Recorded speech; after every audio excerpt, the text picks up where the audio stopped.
ආයුබෝවන්. අපි අද මේ සරල පැහැදිලි කිරීමට කෙලින්ම පිවිසෙමු.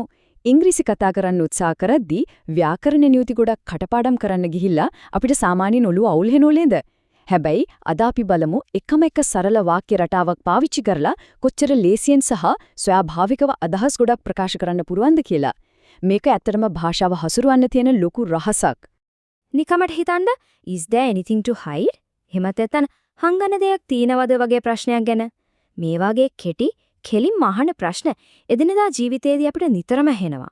සංකීර්ණ අදහසක් හරිම සරලව අහන්න මේ වගේ වාක්‍ය රටාව මාරම විදිහට ප්‍රයෝජනවත් වෙනවා. ප්‍රධාන වාක්‍ය රටාව ගැන කතා කළොත් මේක හරියට එකම සූත්‍රයකින් අසීමිත අර්ථයන් ගොඩනගනවා වගේ අපූර්ව වැඩක්. මේ සූත්‍රයේ තියෙන ලස්සනම දේ තමයි මේකේ තියෙන පුදුම සරල බව. Is there anything to කියන මූලික කොටසට ක්‍රියාපදයක්, ඒ කියන්නේ verb එකක් එකතු කරාම විතරක් ඇති. එකම එක වචනයක් විතරක් වෙනස් කරලා මේක අපිට ඕනෑම අවස්ථාවකද ඕනෑම තැනකට ගලප ගන්න පුළුවන්. හරිම ලේසියි.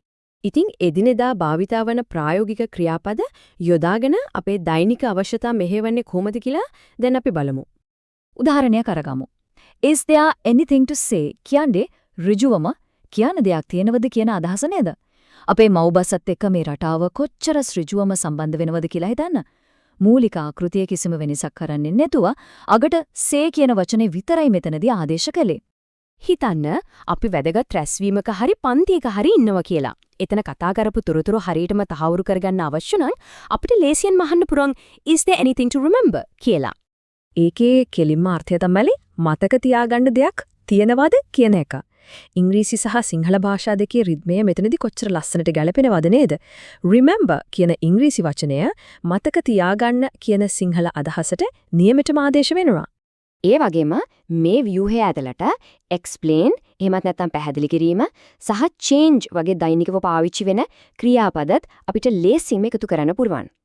Is there anything to explain? ඒ කියන්නේ පැහැදිලි කරන්න දෙයක් තියෙනවද? Is there anything to change? ඒ කියන්නේ වෙනස් කරන්න දෙයක් තියෙනවද? බලන්න මේ රටාව කොච්චර ප්‍රායෝගිකද කියලා. කතා කිරීම, මතක තබා ගැනීම, පැහැදිලි කිරීම සහ වෙනස් කිරීම. මේ ඕනෑම ක්‍රියාවක් එකම එක පොදු රාමුවක් කරහා ප්‍රශ්න කරන්න පුළුවන් වීම නිසා භාෂාව බයක් නැතුව හසුරවන්න අපිට ලොකු නිදහසක් ලැබෙනවා. දැන් අපි හැරෙමු ටිකක් වෙනස් පැත්තකට. ඒ තමයි හැඟීම්බර වචන. මේ සරල රටාවම පාවිච්චි කරලා අපේ ගැඹුරු මිනිස් හැඟීම් ප්‍රකාශ කරන්නේ කොහොමද කියලා අපි ටිකක් හොයලා බලමු. Is there anything to worry about? මෙතනදී හැඟීම් ප්‍රකාශ කරන ක්‍රියාපදය වාක්‍යයකට එකතු කරාම ඒකේ අනිත් අය ගැන තියෙන අපේ සැලකිල්ල සහ කරුණාව ඉස්මතු වෙනවා. කාට හරි ප්‍රශ්නයක්ද කියලා හොයලා බලන්න.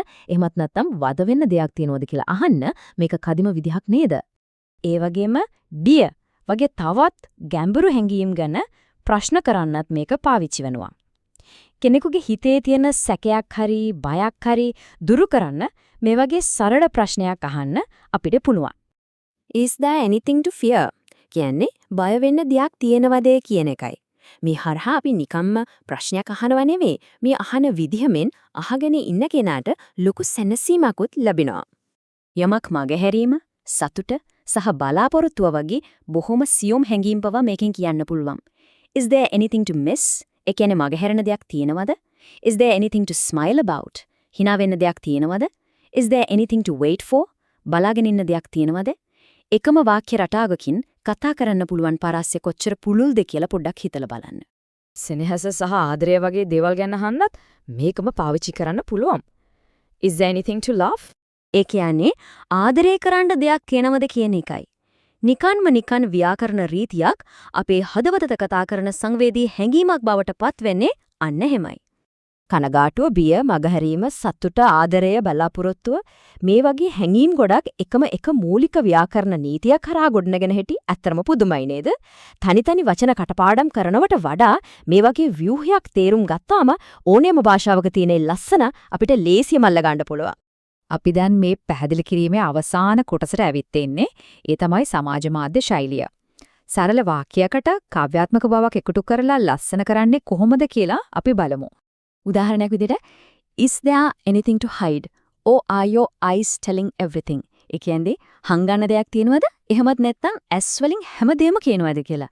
බොහොම සරල වාක්‍ය රටාවකින් පටන් අරගෙන හිතන්න යමක් ඉතුරු කරන කොච්චර අපූර්ව කාව්‍යාත්මක ප්‍රශ්නයක් නිර්මාණය වුණාද? ඉතින් භාෂාවේ තියෙන මේ පුදුමාකාර සරල බව තේරුම් ගත්තාම තවත් කොච්චරනම් අලංකාර අදහස් නිර්මාණය කරන්න පුළුවන්ද කියලා අපි හැමෝටම හිතා ගන්න පුළුවන්. එකම එක වාක්‍ය රටාවක් අද කොච්චර දුරක් ගියාද? ඊළඟ වතාවේ ඉංග්‍රීසි කතා කරද්දී මේ සරල රහස පාවිච්චි කරලා බලන්න අමතක කරන්න එපා.